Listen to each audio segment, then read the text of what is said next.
والعاقبة للمتقين والصلاة والسلام على أشرف الأنبياء والمرسلين سيد الأولين والآخرين سيد الوجود محمد المصطفى وآله وصحبه أجمعين أما بعد فأعوذ بالله من الشيطان الرجيم بسم الله الرحمن الرحيم والذي جاء بالصدق وصدق به أولئك هم المتقون صدق الله العظيم. وقال تعالى إجلالا وإكراما لشأن حبيبه الكريم إن الله وملائكته يصلون على النبي يا أيها الذين آمنوا صلوا عليه وسلموا تسليما اللهم صل على سيدنا محمد وعلى آله وصحبه أفضل صلواتك وعدد معلوماتك وبارك وسلم. صدر عالم نے کہ آج میں سیرت کے اس جلسے میں یہاں حاضر ہوا ہوں اور نبی کریم صلی اللہ علیہ وسلم کی ذات گرامی سے متعلق چند کلمات عرض کرنے کا شرف حاصل ہو رہا ہے. عزیزان محترم، مختصر دو چار باتیں میں پہلے عرض کرتا ہوں، اس کے بعد پھر سیرت کی طرف آتا ہوں. اور امریکہ میں تقریباً 9-10 سال ہو رہے ہیں مجھے، تو وہاں جو ذہن ہے اور یہاں کا جو ذہن ہے وہ کافی فرق ہے. اور یہاں جو ہے مجھے اگرچہ کہ زیادہ شعلہ بیانی میں نہیں کرتا، لیکن تب بھی شعلہ بیانی کچھ تھی وہاں یہاں پر. لیکن جب میں وہاں گیا اور یہاں کے انداز میں تحقیق کرنے لگا تو وہاں بڑی مشکل ہوتی تھی اور بچے بڑے پریشان ہوتے تھے کہ اتنی بڑی آواز میں جو ہے یہ گفتگو کیوں ہو رہی ہے. اور ایک دوسری بات میں آپ سے عرض کرتا ہوں جو مجھے بڑی پسند آتی ہے امریکہ کے بچوں کی، اور جب میں ان کو پڑھاتا تھا، بچوں کو پڑھاتا ہوں تو مختلف ایج کے بچے جو ہے پڑھتے ہیں. تو ایک مرتبہ میں ایک ہماری جماعت سے سوال کیا کہ میں آپ کا امتحان لینا چاہتا ہوں، وہ کس طریقے سے آپ کا میں پرچہ بناؤں. تو ایک طالب علم نے جو مجھے جواب دیا، اس نے کہا کہ شیخ آپ ایسا پرچہ بنائیں، ایسے سوالات بنائیں، یہ ذہن میں رکھیں کہ انفارمیشن ہمیں نہیں چاہیے، کہ زیادہ سے زیادہ انفارمیشن ہو یہ نہیں چاہیے، لیکن 2-4 ایسی چیزیں ضرور ہونی چاہیے جس سے ہم اپنی شخصیت کو ڈیولپ کر سکیں. اتنی بڑی بات اس نے کی کہ میں اگر آدھا گھنٹہ تقریر کروں اور میں آپ کو انفارمیشن دوں کہ بھئی پہلی ہجری میں یہ ہوا، دوسری میں یہ ہوا، تیسری میں یہ ہوا، چوتھی میں یہ ہوا، 5ویں ہجری کے یہ واقعات، 10ویں ہجری کے یہ واقعات، 8ویں ہجری کے یہ واقعات. وہ کہتے ہیں کہ یہ سب ٹھیک ہے، لیکن 2-3 باتیں مجھے بتائیے تاکہ میں اپنے آپ کو ڈیولپ کر سکوں، میں اپنے اندر تبدیلی لا سکوں. یہ جو بات ہے وہ بڑی اچھی ہے. اور حیدرآباد میں ابھی بہادر الدین صدیقی صاحب کی اپنی تقریر میں ہلکا سا اشارہ کر رہے تھے صحابہ کرام کی عظمتوں سے متعلق اور خلفائے راشدین کا جو مقام و مرتبہ ہے. اور وہاں کے جو طلبہ بچوں کی فکر ہوتی ہے وہ کبھی ایسے مسائل میں پڑھتے ہی نہیں ہیں، کبھی بھی نہیں پڑھتے. ان کے ذہن میں بس ایک چیز ہے، صحابہ کرام جنت میں ہیں. آپ بولیں گے کہ بھئی انشاءاللہ ضرور ہیں، سرکار کی صحبت میں رہے اور وہ بڑے نیک و متقی اور پرہیزگار ہیں، اور وہ جنت میں نہ ہو تو کون ہوں گے؟ تو وہ ضرور جنت میں ہوں گے. تو وہ کہیں گے کہ بھئی میں بھی جنت میں جانا چاہتا ہوں، میں بھی جنت میں جانا چاہتا ہوں، مجھے ایسا عمل بتائیے کہ میں ان کے نقش قدم پر چلوں اور میں بھی جنت میں جاؤں. یہ مسائل جو آج کل حیدرآباد میں ہیں اس سے تو کوئی دلچسپی ان کو بالکل بھی نہیں ہے. اور مجھے افسوس ہے کہ اتنی بڑی عمر کے ہمارے پاس لوگ ہیں، نوجوان ہیں، اور ایسے مسائل میں پڑے ہوئے ہیں کہ ان کا مقام کیا ہے، ان کا مقام کیا ہے، انہوں کو افضل ہے، انہوں کو افضل ہے. اگر جو وہ ہیں وہ جو ان کا جو مقام ہے، ان کی جو اسٹرگل ہے، ان کی جو سیکریفائس ہے، آپ کو کیا کرنا ہے؟ آپ اپنی جنت کی فکر کیجئے، اپنی آخرت کی فکر کیجئے، اپنی اصلاح کی فکر کیجئے. اور اللہ نے صحابہ کی اتنی عظمت بلند کی ہے کہ میں اور آپ کون ہوتے ہیں ان کی عظمت کو بلند کرنے والے؟ اور اگر یہ سمجھ میں آپ کو یہ آ رہا ہے کہ میں 1400 سال کے بعد کسی صحابی کی عظمت کو پڑھا رہا ہوں تو اس سے پڑھ کر نادان کون شخص ہے؟ تو عزیزان گرامی، تو ذہن کا ایک جو ہے بالکل ایک تفاوت ہے اور افسوس کی بات ہے.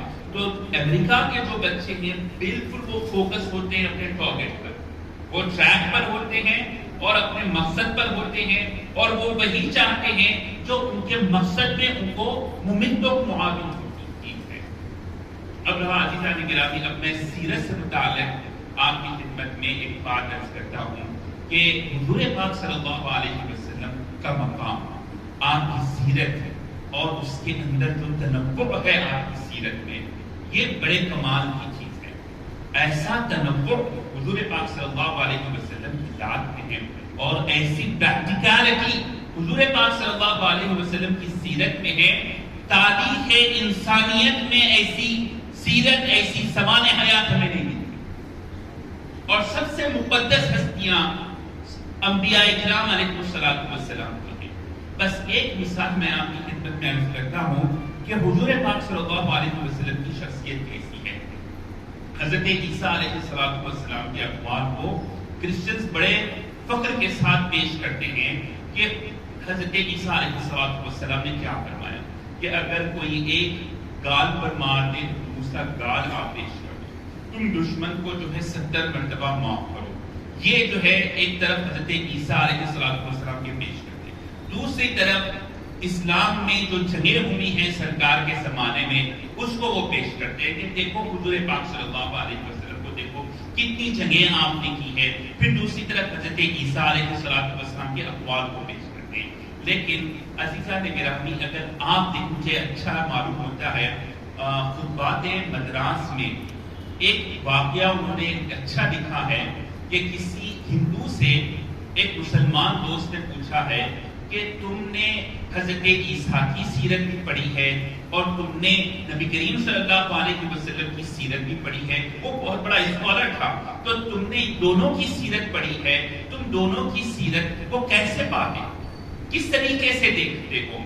تو وہ ہندو اسکالر نے جواب دیا کہ میں دونوں کی سیرت کو ایسا دیکھتا ہوں کہ ایک عاقل و بالغ کوہنمش انسان کے سامنے ایک بچہ اچھی باتیں کرتا ہے، ایسا معلوم ہوتا ہے مجھے جب میں حضرت عیسیٰ کی ذات کو دیکھتا ہوں کہ وہ جب باتیں کرتے ہیں تو میٹھی میٹھی باتیں ہو رہی ہیں. کس کے سامنے؟ کوہنمش شخصیت کے سامنے. عزیزان گرامی، یہ باتیں تو سننے میں اچھی معلوم ہوتی ہیں کہ دشمن کو معاف کرو، 70 مرتبہ معاف کرو، ایک مرتبہ کسی نے کوئی گال پر مارے دوسرا گال بھی پیش کرو.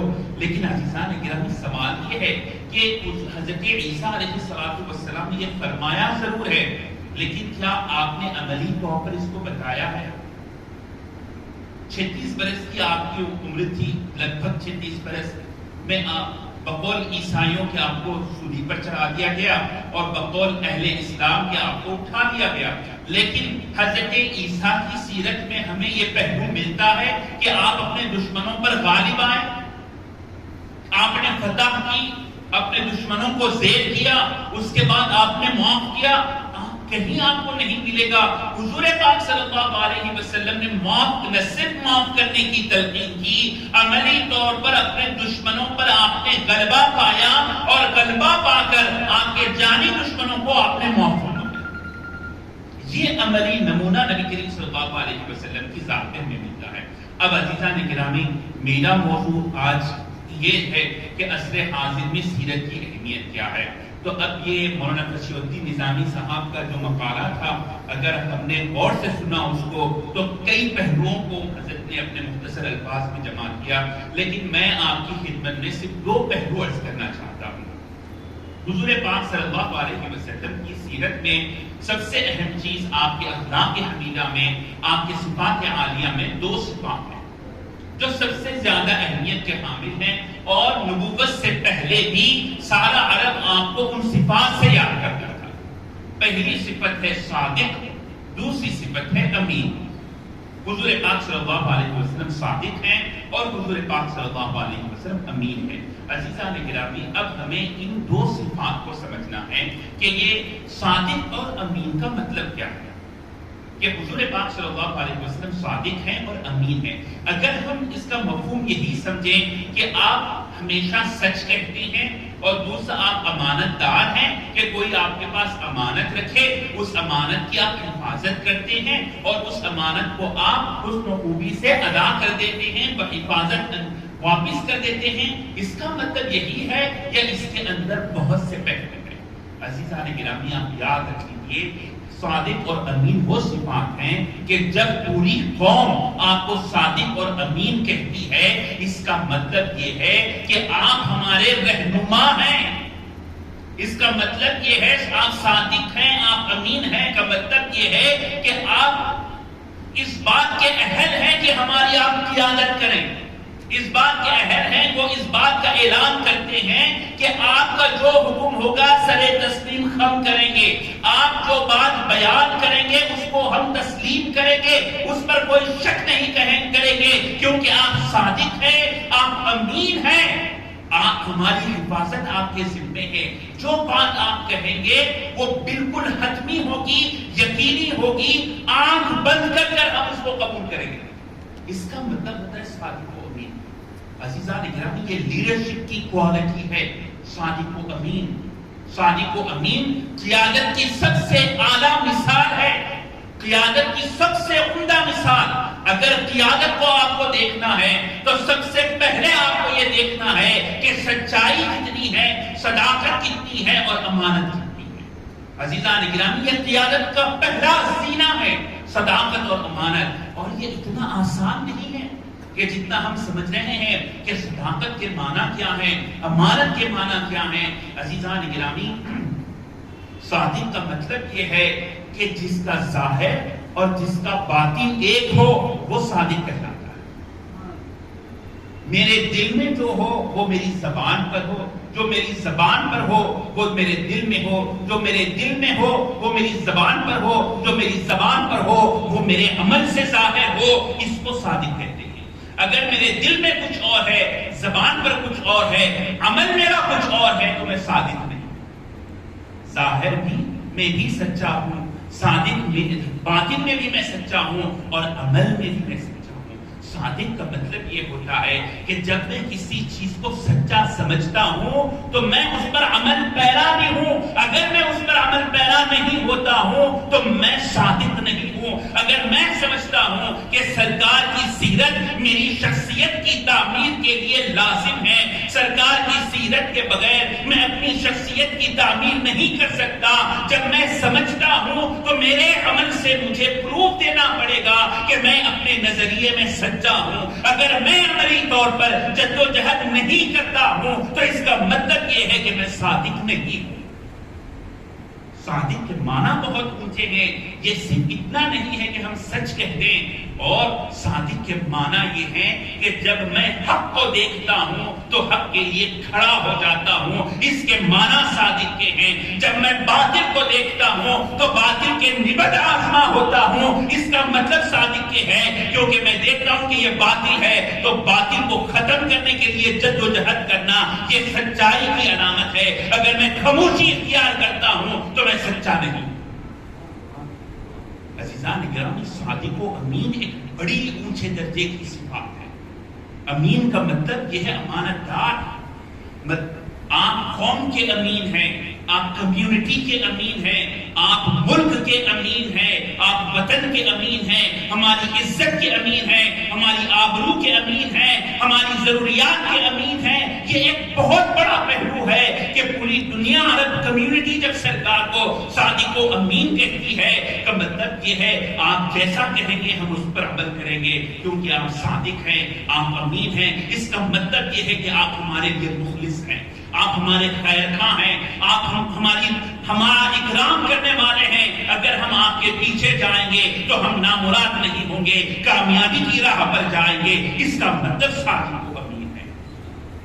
صادق و امین کا مطلب یہ ہے عزیزان گرامی، علامہ اقبال کا ایک مشہور شعر ہے، سبق پھر پڑھ صداقت کا، عدالت کا، شجاعت کا، لیا جائے گا تجھ سے کام قوم کی امامت کا.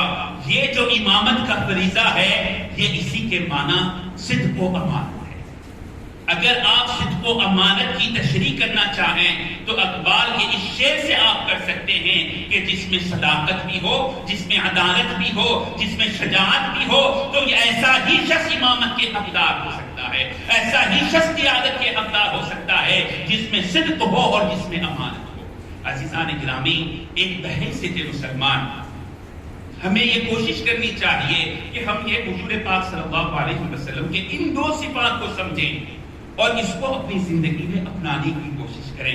اور جب ہم ان دو صفات کو سمجھ کر اپنے اندر اس کو اپنانے کی کوشش کریں گے تو یاد رکھ لیجئے ہماری اولاد ہماری بات سنے گی، ہماری کمیونٹی ہماری بات سنے گی، ہمارے محلے والے ہماری بات سنیں گے، اور جب ہم یہ بات کسی کے سامنے پیش کریں گے تو لوگ اس کو قبول کریں گے۔ شرط یہ ہے کہ ہم صداقت کو سمجھیں اور امانت کو سمجھیں اور ان دو صفات کو اپنے اندر پیدا کریں۔ عزیزان گرامی، امانت کا پہلو اتنا اونچا ہے کہ اگر دیکھیں کہ امانت کا مطلب یہ ہے کہ جب عرب کی قوم یہ کہہ رہی ہے کہ آپ امین ہیں، مطلب یہ ہے کہ ہم آپ پر ٹرسٹ کرتے ہیں، ہمارا اعتماد آپ پر ہے اور ہماری ترقی کا دار و مدار آپ پر ہے۔ جب ہم آپ کو امین کہتے ہیں، آپ کو لیڈرز تسلیم کرتے ہیں، تو ہماری ترقی آپ کے ہاتھ میں ہے اور ہمیں امید ہے کہ آپ ترقی کریں گے، ہماری ترقی کی فکر کریں گے، ہمیں ترقی کی راہ پر آپ لے کر آئیں گے، ہماری حفاظت آپ کریں گے، ہمارے حقوق کی آپ حفاظت کریں گے۔ تو عزیزان محترم، یہ عظیم معنی ہے، اور میں نوجوانوں سے یہ عرض کروں کہ صداقت اور امانت کے معنی میں بہت گہرائی ہے، اور جو شخص صادق ہوتا ہے، امین ہوتا ہے، یاد رکھ لیجئے وہ سب سے بہترین پلان کرنے والا ہوتا ہے، سب سے بہترین منصوبہ بندی کرنے والا ہوتا ہے۔ وہ ایسا نہیں ہوتا کہ اچانک اٹھے اور امتحان صبح میں آ گیا، اٹھے اور جو ہے امتحان لکھنے کے لیے چلے جائے اللہ کے نام پر۔ نہیں، صادق اگر ہے، امین ہے، تو وہ ہر چیز کو اہمیت دے گا اور وقت سے پہلے اس کی پلاننگ کرے گا، اس کی منصوبہ بندی کرے گا اور اپنے وقت پر اپنے امتحان کو ادا کرے گا۔ اور اگر کوئی شخص نہیں کرتا ہے تو اس کے اندر صداقت اور امانت کا پہلو نہیں ہے۔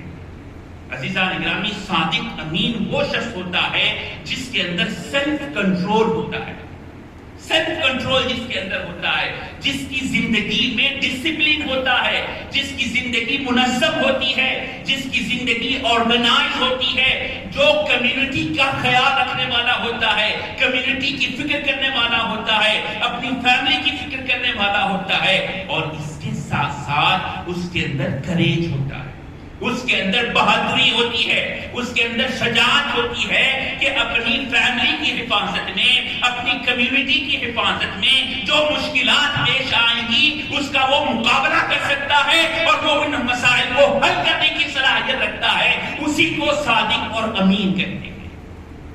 عزیزان گرامی، تو یہ ایک بہت اونچے معنی ہے، اور آپ دیکھیں سرکار دو عالم صلی اللہ علیہ وسلم کی زندگی کو دیکھیں، جس طرح سرکار نے فرمایا تھا کہ اپنے نبوت کے اعلان سے پہلے، قوم کے سامنے نبوت کے اعلان سے پہلے آپ نے فرمایا کہ اگر میں یہ کہوں کہ اس پہاڑ کے پیچھے سے ایک لشکر تم پر حملہ آور ہے، کیا تم اس کو مانو گے یا نہیں مانو گے؟ تو پورے عرب نے کہا تھا کہ ہم سر تسلیم خم کریں گے، ضرور مانیں گے، کیونکہ ہمیں کوئی شبہ نہیں ہے، کوئی شائبہ آپ کے اخلاص میں نہیں ہے، آپ جو ہم سے محبت کرتے ہیں، آپ کی جو خیر خواہی ہمارے ساتھ ہے، ہمیں بالکل بھی شبہ نہیں ہے۔ تو سب سے اہم صفت صداقت اور امانت ہے۔ عزیزان گرامی، ایک مثال میں آپ سے عرض کرتا ہوں، اسی صداقت اور امانت کو سمجھنے کے لیے جب نبی کریم صلی اللہ علیہ وسلم کا وصال ہوا تو سب کو حضرت عمر فاروق کا کیا حال تھا؟ حضرت عمر فاروق رضی اللہ تعالیٰ عنہ نے تلوار نکال دی اور کہا کہ جو کہے کہ سرکار کا وصال ہوا ہے اس کی میں گردن جدا کروں۔ حضرت عثمان پر ایسا غم طاری ہوا کہ آپ کو پتہ ہی نہیں، سامنے سے کوئی چلے جائے تو احساس نہیں ہو رہا، اتنا غم حضرت عثمان غنی رضی اللہ تعالیٰ عنہ۔ ایسے وقت میں سیدنا ابو بکر صدیق رضی اللہ تعالیٰ عنہ کھڑے ہوتے ہیں اور ایک خطبہ ارشاد فرماتے ہیں، وَمَا مُحَمَّدٌ إِلَّا رَسُولٌ، قد خلت من قبله الرسل افان مات او قتل انقلبتم على اعقابكم ومن ينقلب على عقبيه فلن يضر الله شيئا. محمد صلی اللہ علیہ وسلم اللہ کے رسول تھے. آپ سے پہلے بھی رسول تشریف لائے اور انتقال کر گئے.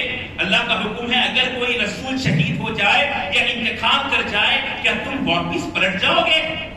کیسا آپ نے عالی شان خطبہ ارشاد فرمایا. اور جب یہ خطبہ ارشاد فرمایا سارے لوگوں میں ایک کیفیت تھی، بے چینی تھی، وہ بے چینی ختم ہوئی اور ان کے اندر ایک استقامت کی کیفیت پیدا ہوئی اور سارے لوگ پھر متحد ہوئے اور صدیق اکبر کے ہاتھ پر بیعت کیے. صدیق اکبر کے ہاتھ پر بیعت کیوں کیے؟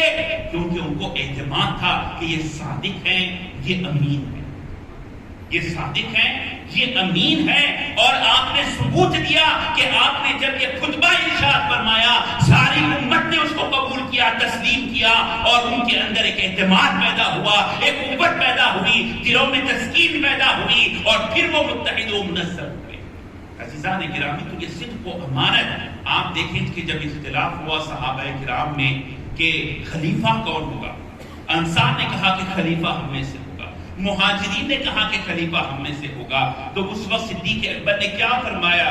آپ نے صرف ایک حدیث فرمائی، الائمۃ من قریش، امام جو ہے قبیلے قریش سے ہوگا. صلاحیت انہوں نے انکار نہیں کیا انصار کی. انصار سے کہا کہ لیڈرشپ کی صلاحیت تم میں موجود ہے، قیادت کی صلاحیت تم میں موجود ہے، تم ہماری قیادت کر سکتے ہو، لیکن یہ ملک عرب کسی کو تسلیم نہیں کریں گے سوائے قریش کے، اس لیے مناسب یہ ہے کہ امام قریش سے ہونا چاہیے. ایک قول صدیق اکبر کا تھا، ایک حدیث نقل کی صدیق اکبر نے. ایسے نازک وقت نے سارے لوگوں نے سر تسلیم خم کیا، اس کو قبول کیا. کیوں؟ کہ وہ جانتے ہیں کہ صدیق اکبر صادق ہیں، امین ہیں. عزیزان گرامی، کوئی شبہ نہیں، کوئی اختلاف نہیں، کوئی مسائل نہیں. اور آپ جب سرکار دو عالم صلی اللہ علیہ وسلم کی تدفین کا مسئلہ آیا کہ کہاں آپ کو دفن کرنا چاہیے، صدیق اکبر نے فرمایا کہ جہاں انبیاء فوت ہوتے ہیں، وفات پاتے ہیں، اسی مقام پر انہیں دفن کیا جاتا ہے.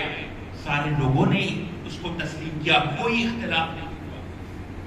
بی بی فاطمہ الزہرا رضی اللہ تعالیٰ عنہا نے خواہش ظاہر کی کہ جو فدق کا معاملہ تھا وہ حوالے کیا جائے وراثت کے طور پر. کتنا بڑا معاملہ تھا کہ بی بی فاطمہ الزہرا رضی اللہ تعالیٰ عنہا کا مطالبہ ہو.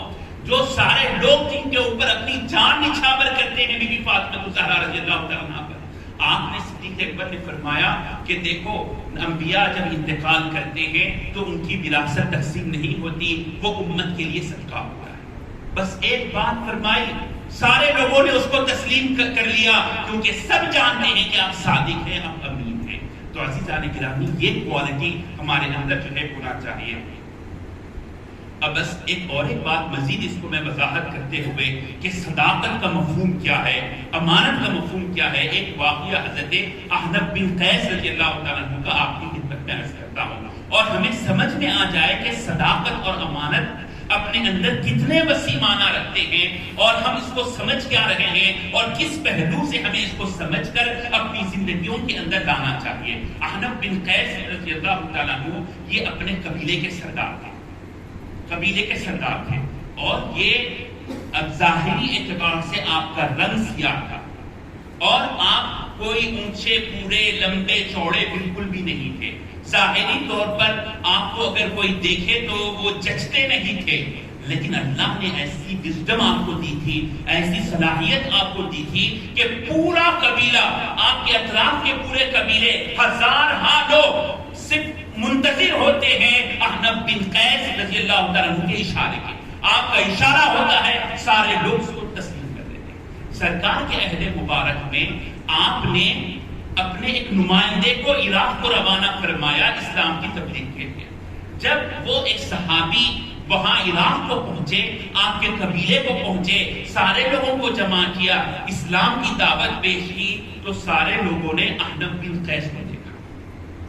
سب کی نگاہیں احنف بن قیس کی طرف ہے اور احنف بن قیس نے اس وقت فرمایا، دیکھو یہ کتنی پیاری تعلیمات ہیں، کتنے پیارے اخلاق کی تعلیمات ہے، تم مجھے کیا دیکھ رہے ہو، آگے بڑھو اور اسلام قبول کرو.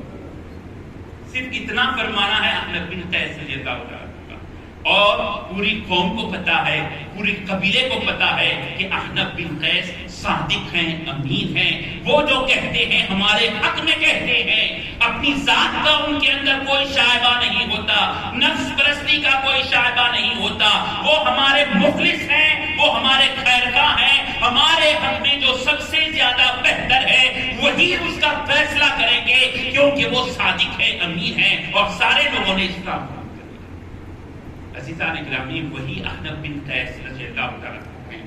جنگ جمل ہوئی تو آپ اس میں شریک نہیں ہوئے، کیونکہ صحابہ کے درمیان وہ معاملہ تھا۔ آپ حضرت علی کرم اللہ وجہہ کی تعین میں آنا چاہتے تھے، لیکن پھر کسی نے مشورہ دیا کہ صحابہ کا مابین معاملہ ہے، آپ پیچھے ہٹ گئے۔ حضرت علی مرتضیٰ کرم اللہ وجہہ کو لکھا کہ اگرچہ کہ میں آپ کا ساتھ نہیں دے رہا ہوں، لیکن 10,000 تلوار آپ کے خلاف اٹھنے سے میں اس کو روک رہا ہوں۔ اگرچہ کہ میں آپ کے ساتھ آ کر جنگ نہیں کیا، لیکن 10,000 تلوار آپ کے خلاف میں نہیں اٹھ رہے۔ جب جنگ صفین ہوئی تو آپ نے حضرت علی مرتضیٰ کرم اللہ وجہہ کا ساتھ دیا۔ جب امام حسن اور سیدنا امیر معاویہ رضی اللہ تعالیٰ عنہ کے درمیان معاہدہ ہو گیا تو عزیزان گرامی، حضرت احنف بن قیس، یہ صحابیت کا شرف حاصل نہیں ہوا آپ کو، حضور کے عہد مبارک میں تھے، لیکن حضور پاک صلی اللہ علیہ وسلم کے دیدار سے مشرف نہیں ہو سکے، آپ کبار تابعین میں سمجھے جاتے ہیں۔ تو حضرت امیر معاویہ رضی اللہ تعالیٰ عنہ کے پاس مبارکبادی دینے کے لیے احنف بن قیس گئے، کیونکہ آپ کا بہت بڑا قبیلہ تھا اور آپ کے قبیلے کے اطراف میں اور بھی بہت سارے قبائل تھے، تو ان سارے لوگ آپ کو لیڈر تسلیم کرتے تھے۔ تو آپ جو ہے مبارکبادی دینے کے لیے حضرت امیر معاویہ رضی اللہ تعالیٰ عنہ کے پاس پہنچے۔ عزیزان گرامی، اب آپ اندازہ کیجئے، حضرت عمر فاروق کے دور میں حضرت احنف بن قیس نے بڑی بڑی فتوحات حاصل کی ہیں، وہ ممالک کو، وہ کنٹریز کو آپ نے فتح کیا ہے جو مسلمانوں کے لیے نہایت مشکل تھی اس کو فتح کرنا، لیکن اپنی دانش مندی سے انہوں نے اس کو فتح کیا تھا۔ اتنے تیز گام، اتنے عقل مند، اتنے زیرک احنف بن قیس تھے، اور جب صفین میں آپ نے مدد کی سیدنا علی مرتضیٰ کرم اللہ وجہہ کی، کا مطلب یہ ہے کہ ہزارہا لوگ حضرت امیر معاویہ رضی اللہ تعالیٰ عنہ کے خلاف تھے، اور جب آپ نے ساتھ دیا تو حضرت امیر معاویہ رضی اللہ تعالیٰ عنہ نے جو اپنی تدبیر کرنا چاہتے تھے کئی اعتبار سے وہ ناکام ہوتی رہی۔ جب حضرت امیر معاویہ ایک پورے اسلامی سلطنت کے امیر مقرر ہو گئے، سارے قبائل جا کر ان کو مبارکبادی دے رہے ہیں، حضرت احنف بن قیس بھی جاتے ہیں ان کو مبارکبادی دینے کے لیے، اور جو ہی حضرت امیر معاویہ رضی اللہ تعالیٰ عنہ آپ کو دیکھتے ہیں بڑے برہم ہوتے ہیں اور کہتے ہیں کہ اے احنف بن قیس، تم ہی ہو جو جنہوں نے میرے خلاف ایسا کیا، ایسا کیا، ایسا کیا۔ بڑا آپ کے اندر جلال تھا، اس جلال کا اظہار آپ نے کیا۔